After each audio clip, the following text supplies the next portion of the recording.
Hello, ladies and gentlemen, and welcome to a special edition of the Daily Friend Show. I'm your host, Nicholas Lorimer, today joined by John Endres, Terence Corrigan, and Marius Roodt to talk about South Africa's most recent elections. We are starting to get a very significant chunk of the results through now, so I think we can finally say some things with some sort of authority. And it has been a fascinating election and a monumental one, I think, for the politics of South Africa. We have seen for the first time in South Africa's democratic history, the ANC looks almost certain to be losing its majority of the in Parliament, getting somewhere in the low 40s in terms of vote share. If you look at the IEC website while we're currently recording this, it's about 62% of the voting stations have reported their results, and the ANC is on 41.89%. The DA, 22, just under 23%. And the new party on the block, MK, coming through with a really strong 11.7% so far. I think we are set for a bit of change in this. Not all of the MK voters in fact, they may finish closer to 14% of the votes, which would be higher than I think most polls predicted. The EFF not doing so great, the IFP not doing so great, the Patriotic Alliance, the PA, having a reasonable election, but not amazingly kind of breakthrough, but definitely their best result ever. The Freedom Front Plus going backwards slightly. Action SA really not having a great election, but at least getting some seats in Parliament. The ACDP not having a great election. And the newer parties, Build One South Africa with Mmusi Maimane and Rise Mzansi, doing really badly, maybe just securing one, or if they're lucky, 2 seats in Parliament this time. So a lot to talk about and a lot to go through. I think let's just start with a bit of an introductory thoughts. I'll go through each of you guys and we can talk about that. John, what are your thoughts on how this election is playing out? Well, I think we've called it a watershed election for a while now, and that is very much what I'm seeing here. Maybe to an even greater extent than we had anticipated. The ANC dropping not just below 50%, but quite far below 50%. And I think what this produces is a forced choice for the ANC, which in the past could pride itself on being a broad church and uniting many distinct flavors within it. Now it will have to choose whether it goes left or right. So going left would be to choose to go into an alliance or coalition with MK and or the EFF, or on the other hand, remaining sort of on the moderate side, going center-right with the DA. That is the choice it now has to make. And on that hinges a lot and the future of South Africa's development, really. Nick. Marius, your initial thoughts on seeing this election result? Yeah, I can't disagree too much with John. I think it's what they like to call in America a realigning election. And I think we must also be too cautious about thinking this about the long-term effects of this. It all depends what MK Party does. And if they don't really have any legs, I mean, I think it's quite possible that the MK Party collapses within a year or two. And voters go back to the ANC, whatever the case is. So it all depends if it's got any legs. But I think this will also been a psychological change for a lot of people, because it's the first time the ANC's gone under 50% in the national election. And obviously a lot of MK voters would have been former ANC voters. And even if MK does collapse, they might be people who before wouldn't have considered switching their vote, but they did it after MK. And now they aren't necessarily going to be solid ANC voters anymore. So, but also that all said, the ANC is still the biggest party in most provinces. It's still got 3/4 of the vote in Limpopo, over 60% in the Eastern Cape and Northwest. So if you take MK away, that's actually where the ANC's been bleeding from. The DA didn't really manage to do much. The PA took a little bit away from the ANC, and the EFF seems to have gone a little bit backwards, actually. So I think the big story is obviously MK, I think. Terence, your thoughts? I think that what this tells us is that the era of dominant party politics in South Africa and elections being mere restatements of the incumbents' claim to rule is probably not at an end. and this is important. We've had the ANC for 30 years. Prior to that, it was the National Party going back into the 1940s. This opens the door for, I think, truly unpredictable competitive electoral politics, which is something that South Africans are not familiar with. On the other hand, even given these changes, the election went fairly smoothly. South Africa is a democracy, no matter how challenged. It's a free society, and those are significant assets that we can build on. Yeah, I think one of the big takeaways for me is that it's pretty unlikely, in my opinion, that any political party will ever get more than 50% of the vote, or at least not for many years to come, many elections to come in South Africa's elections. I think our biggest parties are probably going to cap out somewhere in the 30s or maybe even high 20s in elections going forward. I wouldn't be surprised if the ANC sees further splits after this, although I think you guys raise a very good point by talking about the instability of MK. So let's just talk a little bit about that choice that they could make. We don't know who the ANC is going to go into coalition with in order to secure its position in the presidency. I assume that's the most likely outcome from this set of results. However, we have seen already that MK has kind of, at least a senior MK member has said that they're not going to go into coalition with the ANC now. I mean, I'm not really sure if I believe that. But John, what do you make about, can you expand further on what you said about their choice of direction to go in? And what do you think are the most likely coalition outcomes right now? I think a lot hinges on who is in charge at the ANC. So if the current leadership remains in place, that being President Ramaphosa and his loyal followers around him, then I think the ANC will go towards a DA coalition, or maybe a minority government with DA support. That I think is the path that offers the most stability and respectability for the ANC. However, if President Ramaphosa should be forced out as a result of this rather underwhelming election result, then I think all bets are off, and then I think the door is open again to the EFF and MK. And ANC members might also blame Mr. Ramaphosa for having allowed former President Zuma into the position that he so usefully exploited. He was imprisoned and then released a few hours later. Otherwise, he might still be in jail now. And how different things might have been. Nick? Yes, I've remarked the entire campaign on that, and it must be one of the most horrifying own goals I think I've ever seen in South African politics. The fact that the ANC soft-pedaled the prosecution of Zuma, that they've given him so much cover, that they made so many excuses for him, that they bent the rules and they made exceptions for him here and there, and then he turns around and he crushes them in KZN. We don't know what the final KZN result is going to be, but if we look at the province at the moment, MK is likely to be the biggest party. They are sitting on around, I think it's 40 something percent of the vote. The ANC going all the way down to 18% right now. Now, the ANC's vote may recover a bit. You can see on this map that we've got here that quite a few voting districts are still not in. I think some of those are MK backing, but some of those are also IFP, ANC, and DA backing. So we'll have to see what the final result is.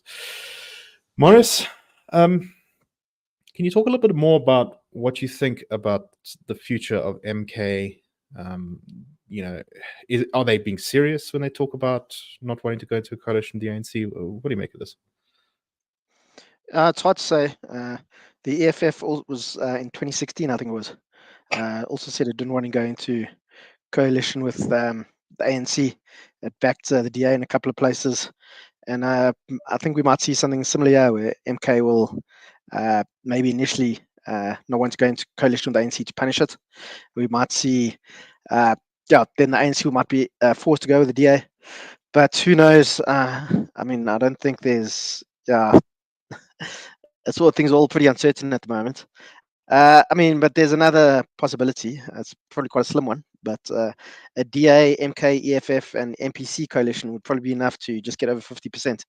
So, and then we could see the ANC on the opposition benches. It's probably not that likely, but yeah, it's. I don't think it's completely impossible. So I've seen one of the narratives I've seen about this election already is that there is this kind of view on this election that, it's only MK who did anything here. All the other parties were completely irrelevant. And that, if you just put the MK, EFF, and ANC together, that nothing has changed in South African politics.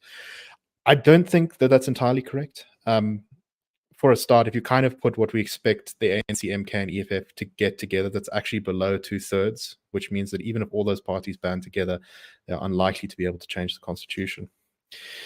And I do think that MK has kind of filled a bit of a special. I don't think most South African voters actually sort of see the country as divided necessarily into those two blocks.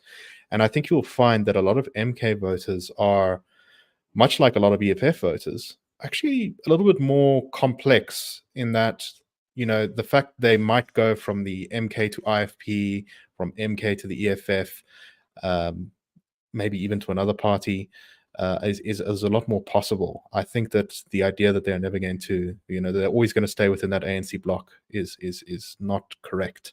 As I can't remember who said, I think it was John who said it, we've crossed a sort of psychological threshold, and once these people are broken away, the option of voting for someone else becomes much higher. Who, I can't say. Terence, what do you make of all this? I think that there's an interesting lesson from the past. The psychological point is very important.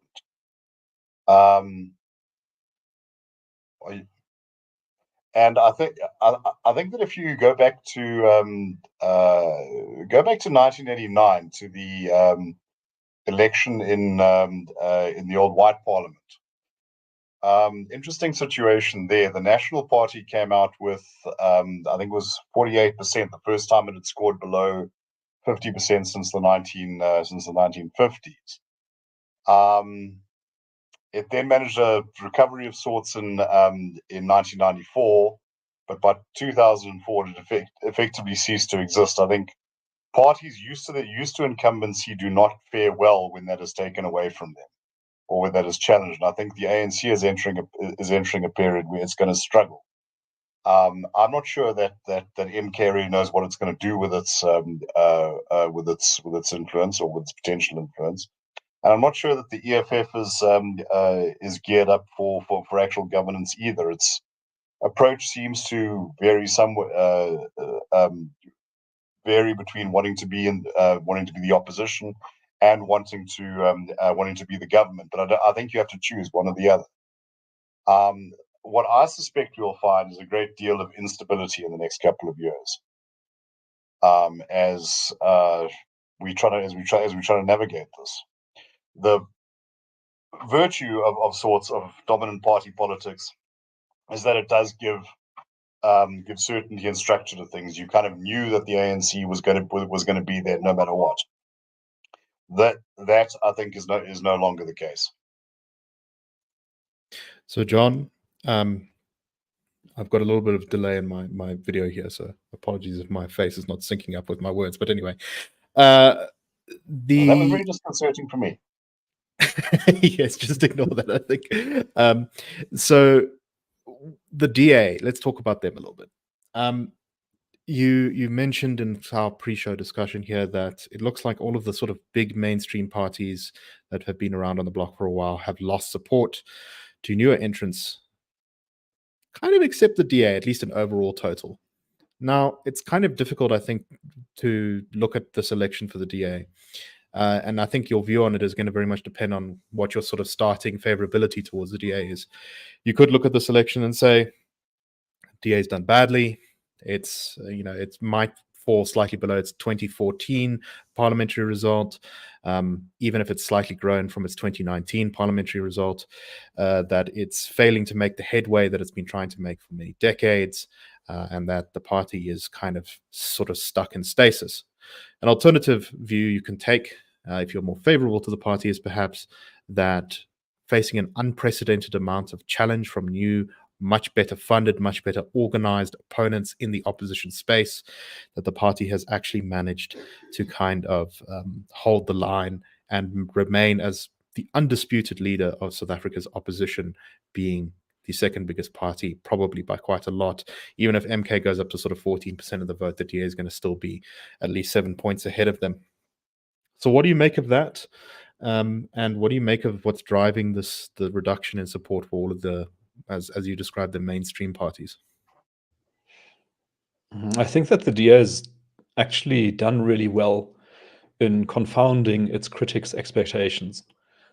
So if you happen to frequent social media, you would have seen social democrat left-wing critics of the DA suggest that the party would drop catastrophically in its support. After 2019, it went through a bit of a reorientation towards the classically liberal roots. And the expectation of these critics was that it would drop to 15% or 18% or something like that. And that clearly hasn't happened. What has also been remarkable is that alternatives for those critics have popped up who could not conceive of voting for the DA and rejected it for various reasons. They now had the option of voting for Action SA, for Rise Mzansi, for Build One South Africa, but they did not take those options, at least not to any large extent. So I think for the DA, this has been a successful election. I think they would have wanted to achieve a higher result, but I think given the circumstances, they did really well. And this is also significant because the DA is a racially and ideologically, I think, very diverse party in a heterogeneous country. So the expectation of some observers was that the vote in South Africa would now split along identitarian and ethnic lines. But the IFP hasn't really grown. The Freedom Front Plus hasn't really grown. The PA has grown, I suppose. The MK could be seen as an ethnic party, but the DA has stuck to its roots and to its non-racial orientation. It's classically liberal orientation, and it has succeeded in doing so. And I think it's got a base for growth. I think that amongst its supporters and its voters, there are more black people than voted for parties like Rise Mzansi or Action SA or many of these other parties. So really quite good. We also heard many critics say that the DA would never be successful while it had a white leader. That is a very common narrative we hear in South Africa. And I think really it matters more the quality of the leader than the race of the leader. And that is something that the DA should stick to as it goes forward. But overall, I think they've done quite well. Also done well to hold on to the Western Cape. Nicholas. Yeah, Marius, what do you make of the DA's performance? So we don't have all the results in from the Western Cape, but the projections from a lot of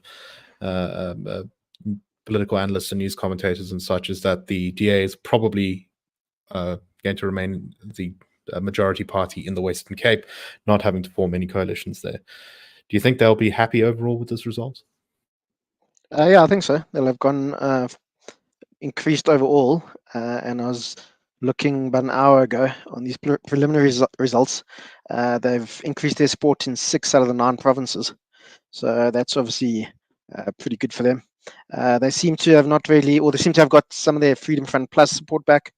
And while they've gone backwards in the Western Cape, they've probably lost a bit of support to the PA. But I think the ANC, the PA took more of the ANC support than the DA support. So they'll obviously be a little bit disappointed, I think, because they're going to finish on about 52 or 53 in the Western Cape, where they got nearly 60% 2 elections ago. So that's maybe a slight cause for concern, because their majority is obviously a little bit softer than I think they would like in the Western Cape. But it's still, I mean, they're obviously going to have they'll easily be able to govern the province.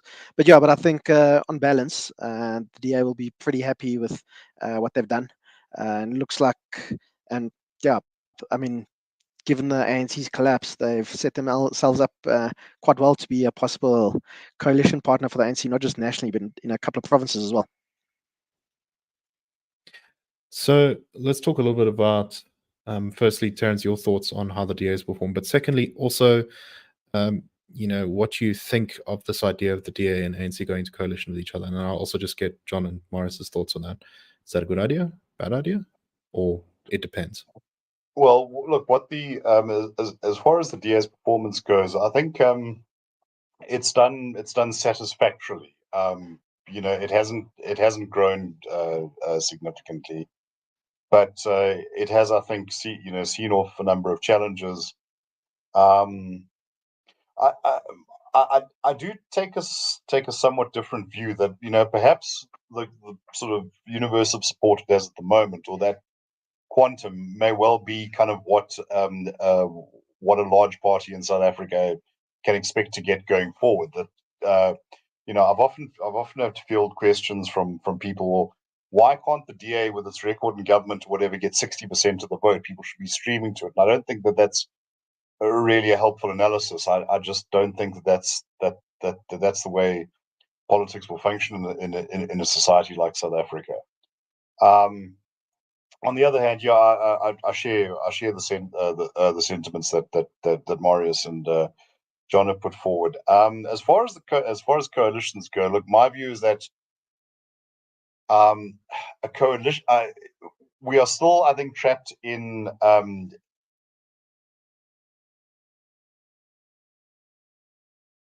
pre-May 29 thinking that we know a majority government of some description. If one party don't get it, then two parties must sit in government together to create it. I don't think that a coalition between the DA and the ANC would be stable. I don't think it would be stable between the ANC and the EFF or MK either. And what I've suggested, and what has been suggested from the Institute stable, is a sort of supply agreement. Perhaps let the ANC form a minority government with certain guarantees, but on legislative issues, things will need to be negotiated one at a time. I do think, though, that the DA would find itself in a very, very difficult situation if their supporters would, in a sense, never forgive them for keeping the ANC in power, but I think would never forgive them if the DA passed up an opportunity to go, to access power and pass that on to a coalition between the ANC and the EFF. Either way, it's sort of damned if you do, damned if you don't. So yeah, I think Parliament is going to become a much more interesting and important place now in South African elections. With the ANC not just being able to kind of push things through with their majority, it's actually going to have to be quite a lot of negotiation and management of different political factions. And in that environment, I think the DA should actually look as its model at what the EFF did in 2016, where the EFF essentially didn't go into government with the DA and a bunch of municipalities, but managed to extract a lot of concessions from the DA government from outside of a formal coalition, essentially supporting them on a case-by-case basis. And I think that's very much the model that they should follow if they want to have success. If they do take on government, I suspect that while there might be some short-term stability, ultimately either the DA would have to give up on its sort of principles and policies, or it would probably just, the government would just collapse and it wouldn't end up being as stable as we thought. John, what do you make of that?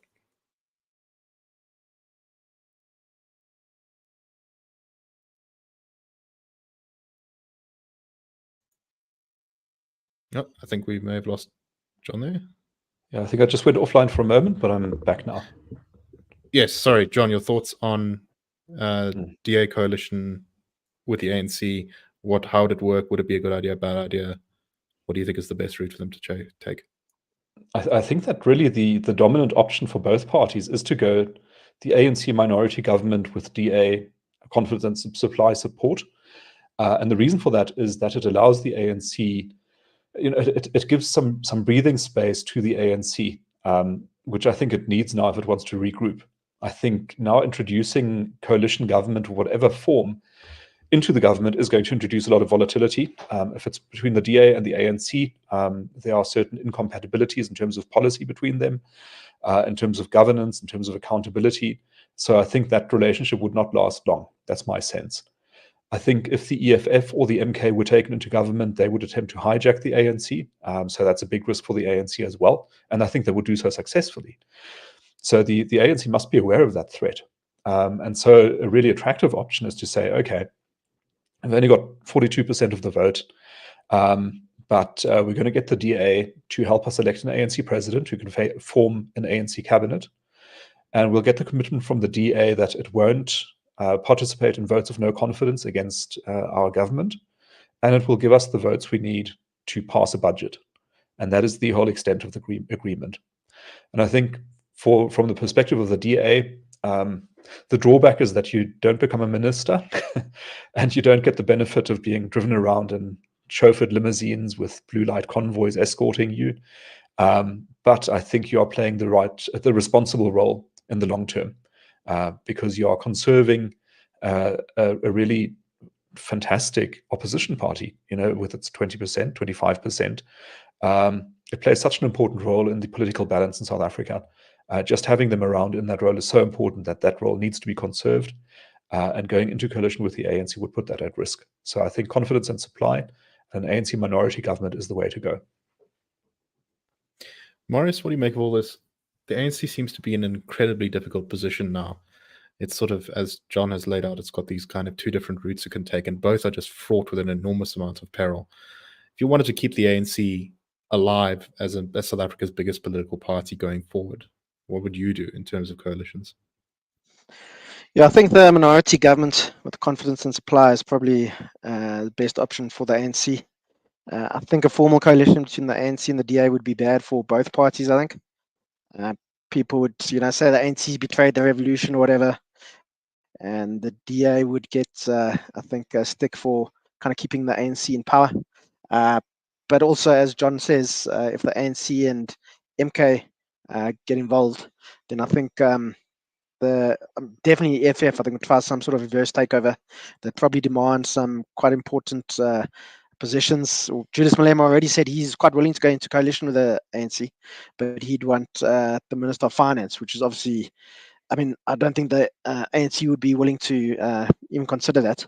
I don't know how a 9% party can demand Minister of Finance, and the EFF had some very interesting financial kind of issues in its manifesto, where it's going to increase the kind of childcare grant to R1 million a month or something, or whatever it was, all unfunded. So yeah, I don't think the ANC will do that, and I think the ANC is also, they are watching the markets, and I think they know that an ANC EFF formal coalition will be absolutely terrifying to investors, whether they are in South Africa or abroad.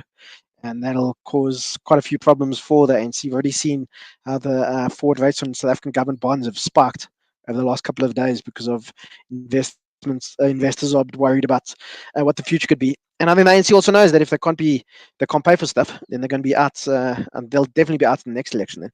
So I think, and that's also assuming that South Africa is still a democracy, obviously, in 2029. I would argue it's most probably going to be, but I don't think it's something we can just assume. So let's talk a little bit about some of the smaller parties here. I'm going to start again with you, John. So when I say smaller parties, I'm thinking the IFP, the Patriotic Alliance, Freedom Front Plus, Action SA, and then also I just want to talk quickly about the two parties that had, I think, quite a lot of space in the media and had quite a lot of funding, which were Build One SA with Musi Maimane and Rise Mzansi. So on first inspection, let's put the PA and IFP to the side. Action SA, Rise Mzansi, Build One SA. Those parties really don't seem to have had a particularly good election. Action SA will get into parliament, which they hadn't stood for a parliamentary election before, so they will get at least, looks like maybe 4 seats or 5 seats right now. So that's nothing to kind of turn your nose up at. You can do things with that. But Rise Mzansi and Build One SA, maybe 1 seat each, maybe 2 seats each. Not a great result. What do you make of this, John? It looks like maybe the message of those parties didn't really resonate with the voters. Thinking now specifically of Rise Mzansi, which I think, it was a kind of had earnest, I would say, messaging, but in a way quite similar in terms of policy to the ANC. And maybe voters didn't see enough of a differentiator there to pick Rise over the ANC, and so just basically ignored it. I see it's on 0.4%. That's maybe a seat, maybe 2 seats in parliament. Bosa with Musi Maimane also didn't gain traction, and I think was probably not aggressive enough, even though we saw its campaign posters around town. But otherwise, it did, I think, not have enough presence in the media. What is noteworthy on Rise is that it got very favorable coverage, I thought, in the media. We saw Songezo Zibi being interviewed on CNN, I think yesterday or the day before yesterday, and otherwise also getting some very favorable coverage. But that does not seem to have translated into votes. As for Action SA, I'm sure they would have they were expecting to do much better than they are at the moment. Projections, I think we saw were around 2 to 3% for Action SA, but it looks like they are going to get stuck below that level. So that's going to be a disappointing result. If I remember the numbers from Johannesburg correctly, so I think from this area, which should be its heartland, its strongest base, it hasn't really performed very highly here. Yeah, so these small parties didn't quite gain traction as they had expected. But I think we'll have to talk about MK and the PA as well, which are newer parties which have done quite well. But I'll hand back to you here, Nick. Marius, your thoughts on the smallest parties this election? I'm thinking specifically of Rise and Build One SA. Well, I suppose getting into Parliament is an achievement to start off with, but considering how much money, especially Rise got, and the column inches they were given to Rise Mzansi, you'd think it's been not a great return on investment. But now they do have a platform. I mean, you can't really do too much with 2 seats, but the DP only got 7 seats in 1994. And it showed you can use, if you're clever, you can use that as a platform. And we saw the DP then go from 1.7% of the votes, obviously a bit more than what Rise and Bosa got, to 9% in the next election, and eventually became the DA, now the second biggest party in South Africa, and it governs the Western Cape. So it all depends. It all remains to be seen whether people like Songezo Zibi and Musi Maimane want to do the hard work of the donkey work of being in Parliament and so on. We've seen some small parties come that are going to be the saviors of South African politics, like a Gang from Mampele, and they only got, I think, 2 seats in the first election they ran in, which was 2014. And Mampele decided not even to take up her seats in Parliament. So it's a springboard that parties can use. And overall, I think they'll both be fairly disappointed. But, they're still going into Parliament. It's still a decent achievement. And if they use it properly, we could maybe see them get more popular over the next 5 years, but it's going to be hard work for them. And I think they'll realize politics is not for sissies, as the saying goes. Terence, before we move on to some of the others, what are your thoughts on those two specifically? I think that the macro issue here is that running a campaign, running a political party with prospects is a very big, expensive, and complicated project. And I'm not sure that new entrants often fully appreciate this. On Bosa, I think it was very, very personalized around Musi Maimane, and I think that there was something that started to suggest to me an aura of pretentiousness, that he was campaigning as South Africa's elder statesman without having been a younger statesman, if you'll pardon the analogy. As though he kind of had all this, he had the solutions if only you'd put him in charge. And I think there was I was left wondering exactly what the offering was. For Rise Mzansi, I will give them this. I think they did understand the need to have structures to build some sort of party infrastructure. And I think that I do think that there's a sort of viable idea there. Maybe it's not huge, but a kind of welfare and social democratic party. Appealing to particularly some parts of the middle class. Maybe that's 4 or 5% of your vote going forward. But once again, that depends, and I think one of the that depends on whether you're going to stick it out. And it seems to me that Mr. Zivi has an illustrious career in corporates and in the media and whatever, but he didn't have a political background, and so kind of lacked that recognition. Something that he's going to have to build. As far as Action SA goes, I was surprised because I do think, in terms of what the polling tells us about people's value orientations, I do think that they have a fairly marketable product, and I think that we'll need to see the results coming from Gauteng particularly. But yes, I do think rather disappointing for them. Once again, will Mr. Mashaba, hack it out for another 5 years and have another bite at it? Right. I think, as I said, politics, or at least Parliament, is going to be sort of in many ways now the new center of politics, and in that light, there's a lot of opportunity for some of these parties that have just managed to get into Parliament to make something of it. Now, I don't know if they will be able to. In fact, I think that it's going to be very difficult, but that is the path for them, I think, if they want to grow from this kind of I think, disappointing entrance. Very briefly, let's just talk. I'll start with you again, John, about the IFP, PA, and Freedom Front Plus. All three of those parties are sort of associated with being kind of like slightly regional, or sort of maybe sort of like, you could crassly call them maybe ethnic parties. Freedom Front Plus not doing great, not doing terribly, going backwards from where they got in 2019.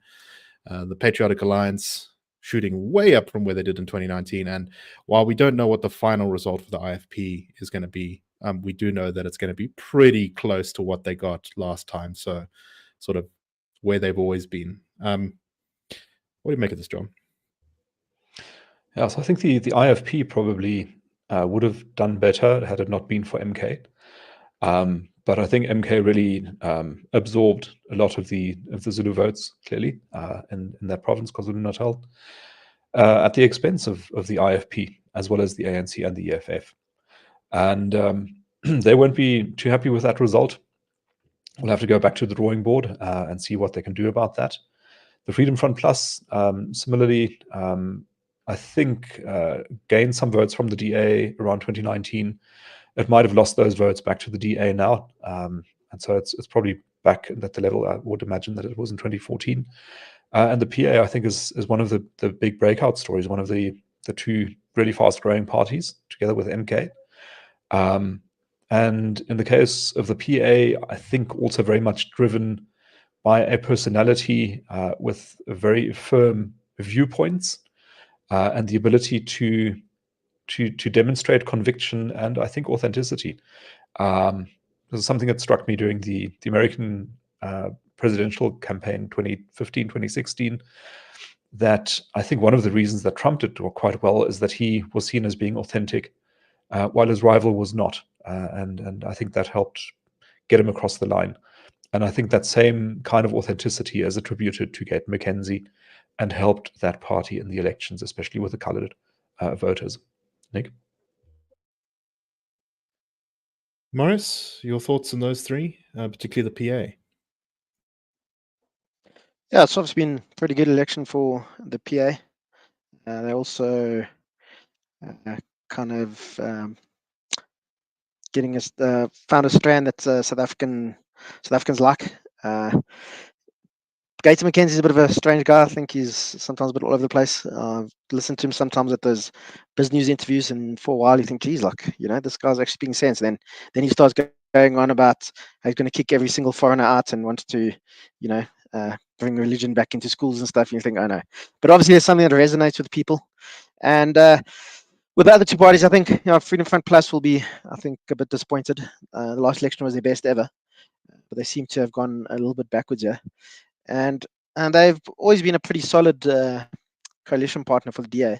But I wouldn't be surprised if they would also maybe be willing to prop up an ANC government. I think Peter Mulder, the previous leader of Freedom Front Plus, was a deputy cabinet minister in the first Zuma cabinet. So yeah, I mean, obviously the kind of parties who campaign overtly on kind of ethnicity and so on. They all did pretty poorly except for MK, obviously. But I think with MK, it's all quite complicated. Obviously, the big issue that propelled MK was the Zulu nationalist vote, but also a lot of it was around Jacob Zuma's personal appeal. But that's also partly his personal appeal is, I think, because he's a Zulu. And I wonder if there's some kind of maybe people in KwaZulu-Natal feel a bit that they've excluded from national life. There's no Zulu in the ANC top 8, I think it is now. That was the first time for quite a long time. And R.W. Johnson, when he was writing about the first initial market data results, which showed how well MK was doing, he said there's a real feeling of rebellion in the air in KwaZulu-Natal. And I think that's something also when you talk about possible hints of secession in KZN. I don't think that is super unlikely. And KZN's always been kind of province where, I mean, obviously in the 1980s and early 1990s, there were talks about secession. And even before that, Natal was always the most reluctant member of the union. So, yeah, I think if people who are, France Cronje always like to say, if people want Western Cape secession, they must look to Natal. And the road to Cape independence runs through Lundi. So I think that's also something that should be flagged. And I don't think something we can just dismiss as being part of the lunatic fringe or anything like that anymore. Terence, you're from Natal. Tell us a little bit what you think about the results. It's interesting to me that despite MK's kind of dominance over big parts of KZN, that the IFP is still actually going to, it looks like, hold on to its heartland. I mean, we'll see what happens when the next election comes, but it sort of remains a remarkably resilient party in that sense. But, we're looking at the KZN results here. As you can see from the map that I've got up here, a lot of the results, particularly it seems from the IFP heartland and also from some of these areas which seem to be going for MK, haven't come in yet. So we still don't know what the final percentages will be, but it looks like, I don't know, maybe even the MK will get very close to majority in KZN. Yeah, I wouldn't be surprised. I think that KZN has had for a long time, it's had kind of a unique political environment or political culture. If you want to describe this as Zulu ethnicity, I don't think that's entirely inaccurate. And within that sort of milieu, people have changed, have from the IFP to the ANC back MK. I think that the appeals are substantively similar. And yeah, I think that those sentiments have endured strongly enough, and in a particular enough form that it's enabled the IFP to endure. I remember in the early 1990s, a lot of very clever people saying, the IFP was essentially a 1% party, a creature of the apartheid state. As soon as we have democracy, they'll fade quickly, and they really have no autonomous existence. And I think that was that just failed to understand the dynamics. So yeah, I imagine they will be around for some time. I think that if MK does experience turbulence, which I think is more likely than not, that will provide an opportunity for the IFP. I think that Gate and McKenzie and the PA, interesting dynamic there. Something that I think speaks to a general crisis of confidence in the political class as a whole, intersecting with, I think, particularly a sense of marginalization felt by a lot of brown people in South Africa.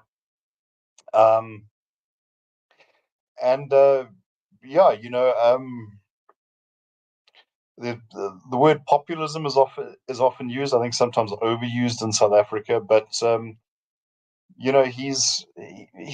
Mackenzie has a particular life story which many people find very very compelling. He's got a very direct and earthy way of speaking, and he's willing to say things that people feel, but maybe reticent to say themselves, and to sort of stick it to power brokers in both directions.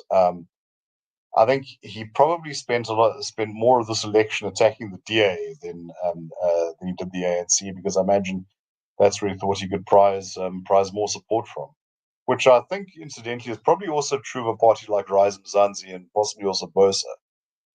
That the assumption is that there are opposition inclined voters, DA supporters, if you will, are more accessible and available to other opposition parties than the ANC. So I think a disproportionate amount of these sort of newbie insurgent parties went on attacking the established opposition, then going after the ANC. So, John, go ahead. Yeah, just wondering if these results reflect a moderate electorate or a radical electorate. And looking at the numbers, I think this is reflective of a moderate electorate, which has been our assessment for many years now, also based on our polling. I think a clear radical appeal was made by the EFF, but it did not translate into an increase in votes. I think that MK's appeal was not so much radical as personality-based and driven by disgruntlement with the ANC. So it's actually, in that sense at least, not a bad outcome. I think this is a moderate electorate reflecting its preferences and also a normalization of South Africa's democracy towards a broader spread of support across more parties. Well, on that point, let's talk a little bit more about how the EFF has done and what we can expect maybe from Gauteng. So just over half of voting stations in for Gauteng at the moment, which is not a lot. You can see there's big chunks of the map still missing here. So the final numbers will look different, but basically we can say a number of things. We can say that the EFF is kind of in a similar place to where it was in 2019, if not slightly down. MK doing better than I think anyone expected in Gauteng, getting maybe 10% of the vote, maybe a little bit less. We'll have to see. Action SA not doing great, but still having a presence, beating out the Freedom Front Plus. The DA staying pretty much where it was in Gauteng, and the ANC, of course, taking a massive beating, going down from about 50% to the last one. So, Marius, let me start with you. What do you make of the prospects for Gauteng, and also what do you make about how the EFF is doing? Yeah, Gauteng is going to be a bit of a mess, I think. As it stands, the ANC won't be able to govern with the EFF. They'll need somebody else to help push them over the line. So now that means an ANC EFF MK coalition or an ANC DA coalition. So it's all pretty fluid at the moment still. And I think the EFF will be pretty, they won't be that happy with this result. They haven't really managed to kick on from 2014 or 2019. They've been doing, they went backwards on preliminary results. They went backwards in places like Limpopo and Northwest, which places they've done pretty well traditionally. And those are also two provinces where MK hasn't really done much. In Limpopo and Northwest, the MK is on around about 1%. So in KwaZulu-Natal, EFF has really had absolutely shocking elections. Went from nearly 10% of the vote in 2019 to only about 2% now. And obviously, a lot of its vote has gone to MK. But as I say, it hasn't managed to really kick on in any other parts of the country. I was even in Polokwane, which is a place that used to do pretty well. It's only on about 12% of the vote at the moment, I think. So yeah, overall, I think this is a pretty poor election for the EFF. And I don't know, I think Julius Malema runs that party with an iron fist. So I'm not sure we'll see any kind of people trying to knife him in the back or whatever. But I do think that he's not as his position probably isn't as firm as it once was, and he's probably got some reason to look over his shoulder now, I think. I think honestly the answer to why the EFF hasn't done so well is two parts. One is, John, what you said about a moderate electorate, but two is that I think Malema has actually run that party far too tightly. This is the problem with if you don't allow space for other leaders to grow up in your party, if you make it too much of a personality cult. Malema has had this habit in recent years of kind of almost humiliating some of his MPs and public reps. So when there were certain public reps of the EFF who failed to be able to bring enough supporters to the EFF's 10-year anniversary birthday bash. He very publicly fired them, including apparently one of his best organizers in KZN. And I think that is definitely a contributor to the EFF not doing so great. It's not just that MK has taken some of their votes. It's also just that they couldn't, Malema has not allowed his organization to develop and breathe beyond him.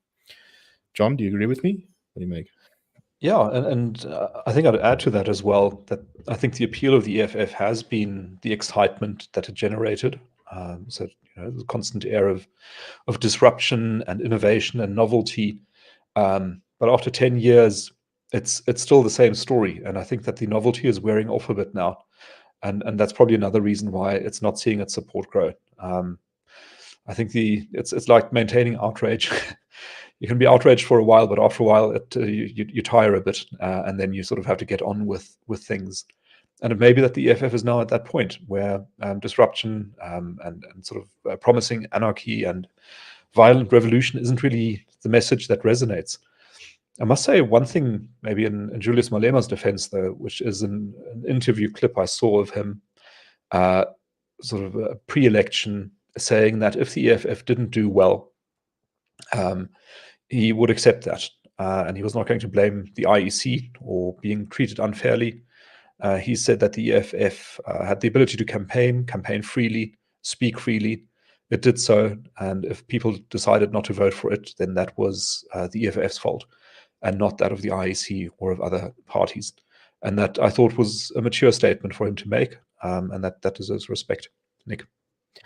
I do think, from at least my impression, that the EFF kind of tried to go for a slightly softer approach in terms of how it campaigned this election. There were calls for restraint when there was political violence in Limpopo from the EFF. There was their main poster that the EFF put up, I thought, was actually one that made Julius look very friendly. It wasn't the same sort of kind of harsh, I'm going to cut the throat of whiteness revolutionary look that he goes for sometimes. So I think that was quite interesting, and we'll have to see whether the EFF changes strategy after this. Terence, any final thoughts on the EFF and also on how Gauteng is shaping up so far? Gauteng, I think, will kind of be the bellwether of the future, because I don't know if anyone's going to be able to take over certainly not individually, but even in combination with one partner. I think this is going to be complicated. And I really don't know how this will be sorted out. And that's a big issue given how important Gauteng is to South Africa's economy. That we could end up with a situation not unlike what we had with in the city of Joburg, with councils and playing musical chairs. As far as the EFF goes, I think that a lot of its initial appeal was as a kind of protest against the ANC, but also not so much because of any suite of ideological offerings, but because it put forward this impression of strength and vigor. Osama bin Laden, I like to remind everyone, said, "If you see a strong horse and a weak horse, you bet on the strong horse." And I think this was what attracted a lot of people. Now, in this campaign, I think that I think over the last couple of years they've started to run out of steam, and the novelty just isn't there anymore. But more than that, in this campaign, there seemed to be a tension between trying to present themselves as worthy of being the government in waiting, and also being ardent revolutionaries. And I'm not sure that you can reconcile those, and I don't think they did.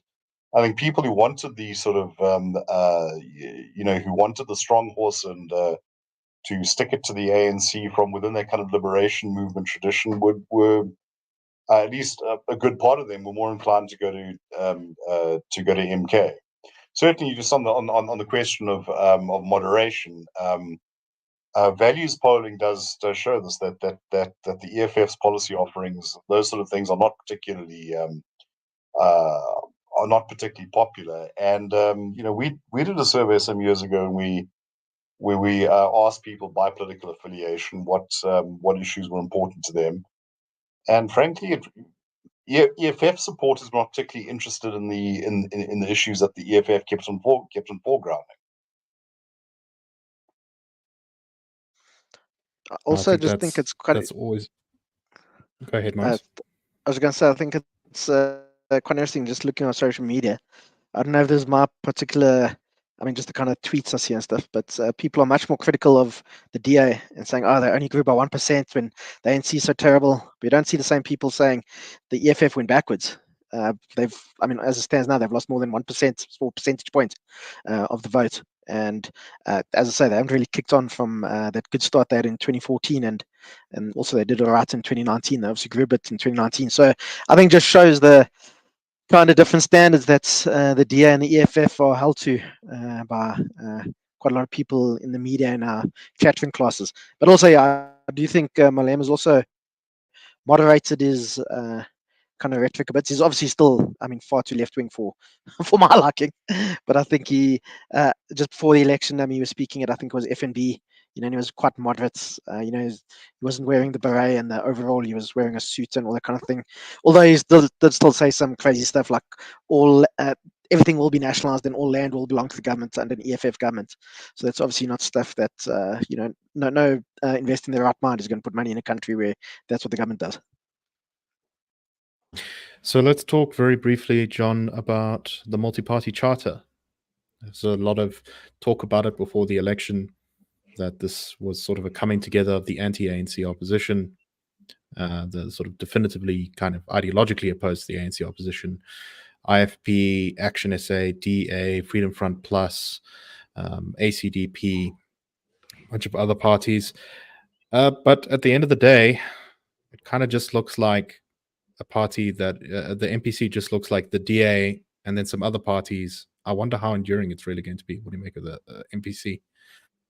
I think the MPC concept,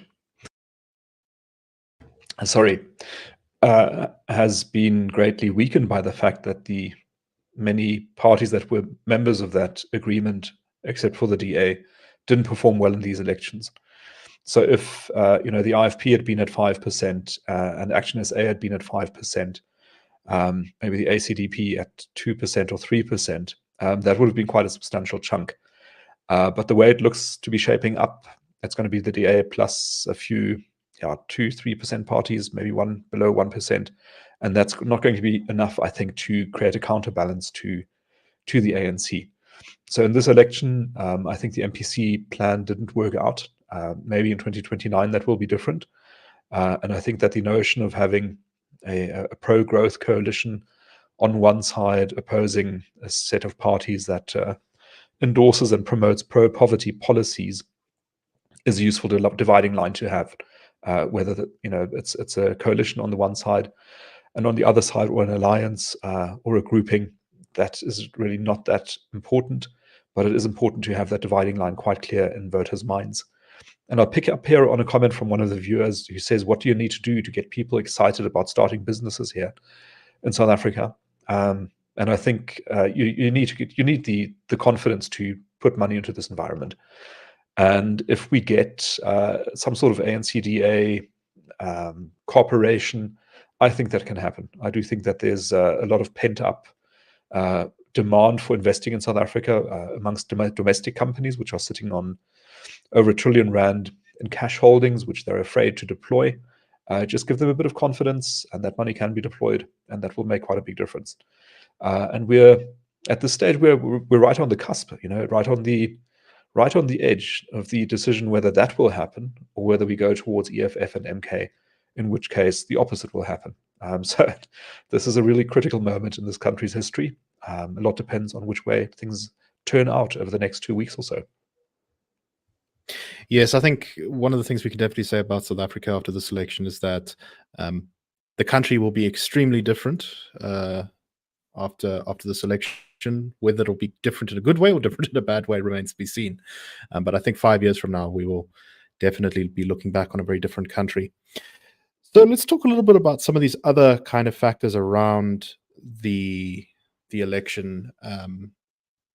Let's firstly talk a little bit about how the IEC performed on the day. Now, on the show yesterday, gave my opinion on this, which is I think it was very bad. I observed the counting at a voting station, which I think was actually one of the better run voting stations. And it was, shall we say, fairly chaotic. Lots of very inexperienced, not that well trained staff for the IEC. At other voting stations, there were enormous numbers of problems. The biggest problem across the whole country seems to have been that the IEC put out these tablets that were supposed to have the voters' roll on them, which would allow people to be easily scanned in when they came in to vote to check that they were on the voters' roll. And that was kind of a bit of a disaster because a lot of them didn't work at all. And this was despite the IEC in the lead up to the election saying that those devices could work even if offline without any connection. In other places, the presiding officers, who are the IEC officials in charge of each voting station, apparently refused to actually cross people off the voters' roll and let them vote unless the machine worked. They were supposed to do it manually if the machine stopped working, and they didn't. So we had huge queues all over the place. Now, this is not universal. There were some voting stations that definitely were much more efficient and ran pretty quickly. I know some people have said it took them sort of 5 minutes to vote. But in general, it seems that the experience of that, particularly in Johannesburg, was not the case. I waited 90 minutes. Other people I know around me waited sort of 3 hours. There were people at voting stations who waited 8 or 9 hours. The producer of the show in Bali, I think she waited 2.5 to vote in the south of Joburg. So, Marius, let me start with you. I think pretty poor marks for the IEC on this election. Not great at all. What do you think? Yeah, just from my personal experience, I actually went to my voting station 3 times because I went there in the morning and the queue was terrible, longer than I'd ever seen it. Then went back at about 7 o'clock and the queue was still terrible. So then I went back about an hour after that and stood in the queue from 8 until 9:45 before I eventually voted.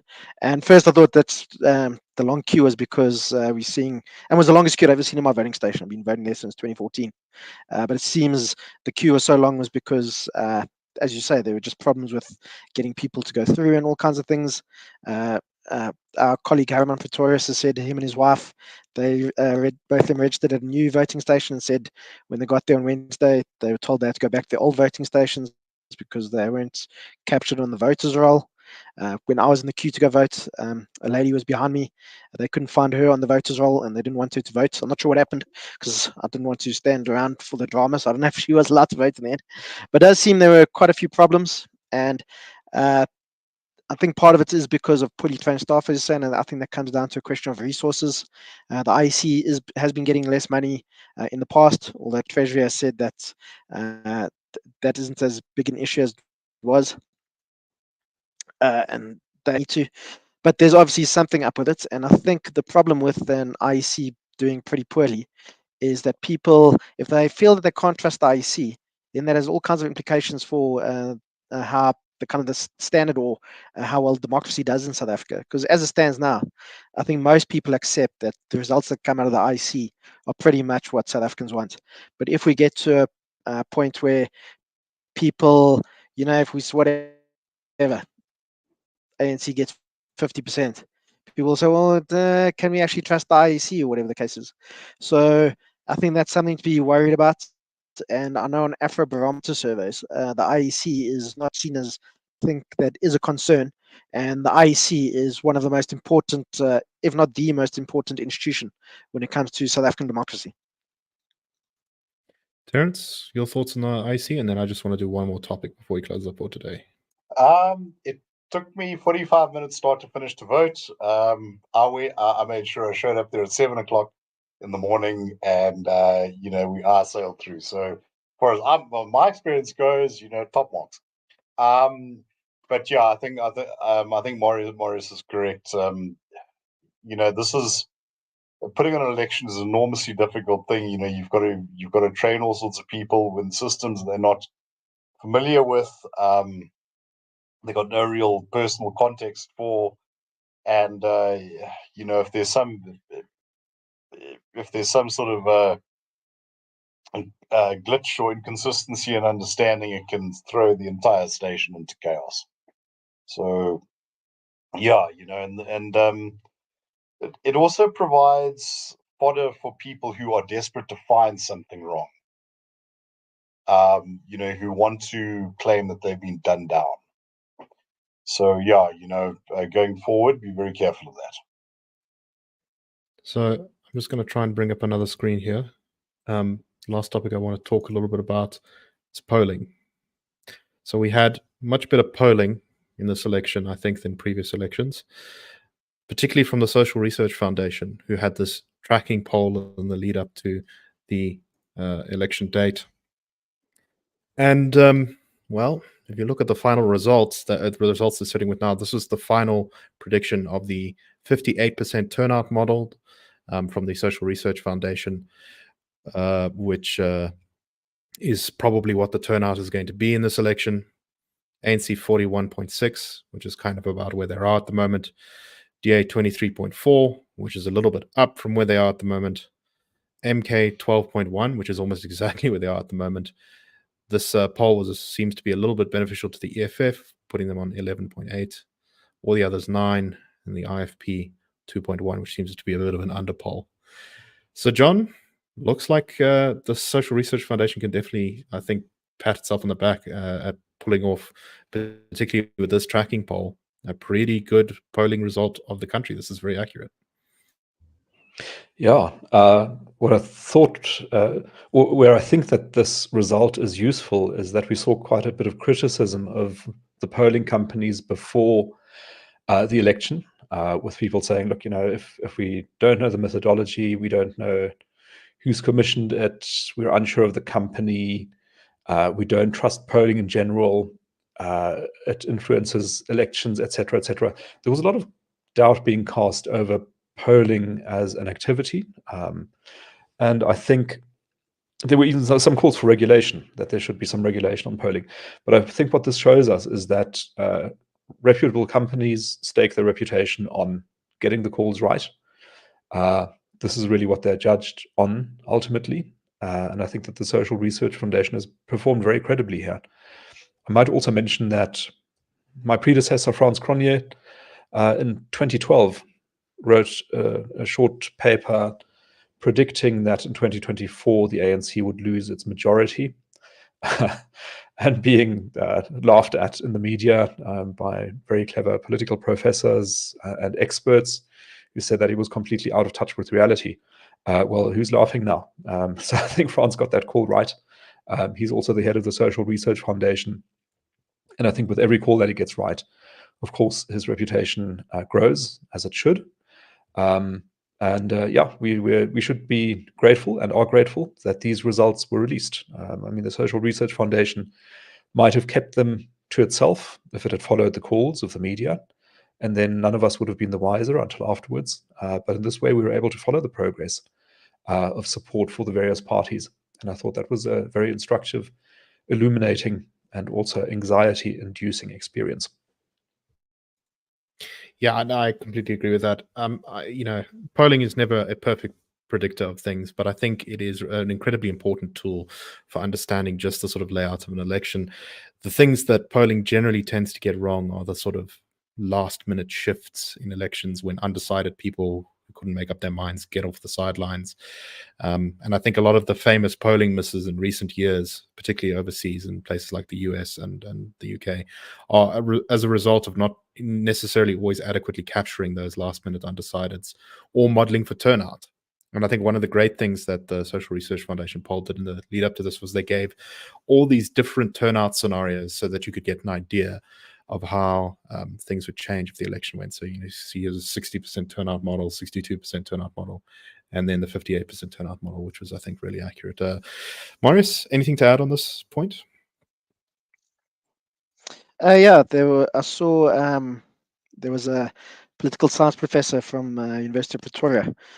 She tweeted Dr. Sitembile Mbete. So she quote tweeted one of the polls, and there was one saying the ANC is going to get about 40%, MK on 12 or 13, whatever it was. One of the polls, it's obviously turned out to be quite accurate, and said, this is insane. How can it be? There's no ways the ANC is going to drop that that much. And I think we must not think that just because things have the way things have happened in the past are going to carry on happening. And that's exactly what's shown in this election. And that's often happens in democracies. I made the point in Canada in the early 1990s, the governing Conservative Party fell from 40% of the vote to 14 in one election, lost nearly all its seats in Parliament. It's happened in Lesotho in the last election there. It's happened in Israel in elections. So just because there's a precedent's been set doesn't mean that's going to carry on forever. So, and just on a final note, I think we can also be actually quite proud of this election. There were obviously a lot of problems with the IEC and so on, but it was a free and fair election in a lot of other countries in the world and on this continent. There wouldn't be an MK kind of party, there wouldn't be an EFF, and there wouldn't be a DA. Whatever you think of those parties, we're a democracy, and people need to be able to go make their voice heard, and they did. And people can pretty much go say what they want without being worried about being attacked or whatever the case is, or being thrown in jail. And obviously things are very uncertain now, but I think overall this is probably good for South African democracy. And yeah, I mean, I don't know if this is me clutching at straws, but I think South Africa is probably going to be a better place in 5 years' time than is today. Obviously, depending on the decisions that are made over the next couple of weeks and months and so on.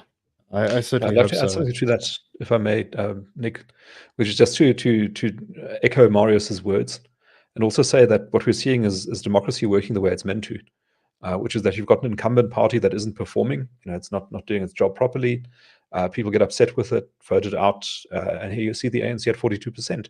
That's what's meant to be happening, and it's happening. That's really good. All right, Terence, some final thoughts on this, and also maybe your final thoughts for the show as we close up. I don't know how many times I've had to try and explain polling to people, and I'm not a pollster. But clearly, this is wishful thinking, and like they only asked 2,000 people. I mean, really, and we've had this, a while back when we endured a couple of months of sometimes scurrilous attacks in the media.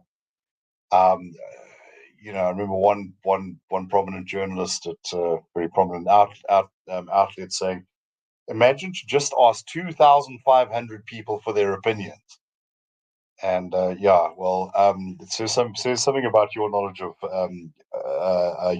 sampling. I think it's also important to bear in mind that it's actually in the interests of a polling firm to try to produce fairly accurate results, because that's your reputation, and also your ability to market yourself, to do things like sample consumers' favorite brands of potato chips, which is quite a lucrative thing to do. So I do wish that that warts and all people would try and understand these things before jumping to conclusions. Ultimately, though, as I always say, whatever the polls say is really quite unimportant after the voting's happened, because that's the only poll that really matters. And I would agree. We are a free society. We are a democracy. Story I like to tell is that I engaged with some people from President Ramaphosa's office a couple of years ago, and they said, the president doesn't like the stuff that you write about him. And I said, well, if he behaves properly, I'll write nice things about him. You can tell him that I say that. Funnily enough, I haven't been exiled to a small room where I can't sit down or lie down in the middle of the Northern Cape.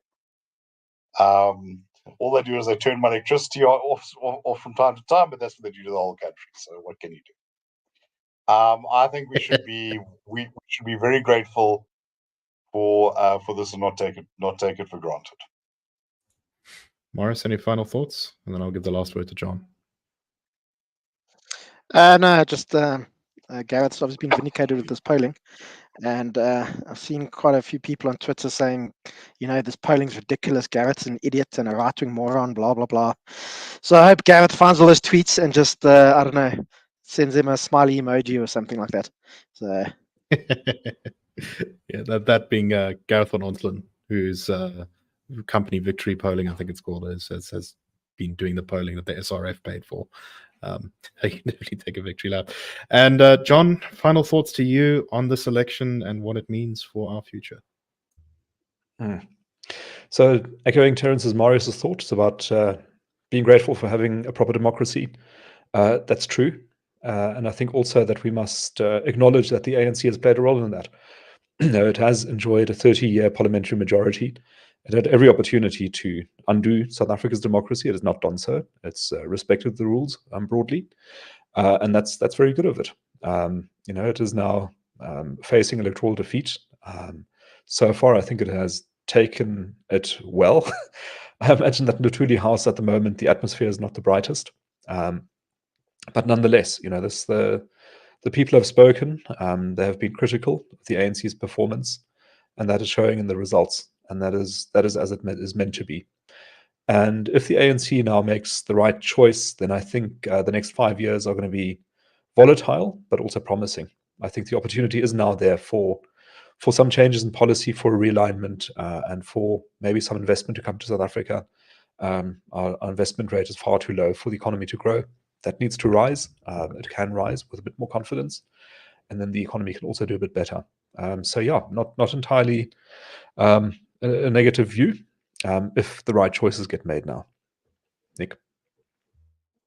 Fantastic. All right. So apologies to viewers that my camera was being a bit odd this whole show, but hopefully you were kept entertained with the other guests and the results on the screen.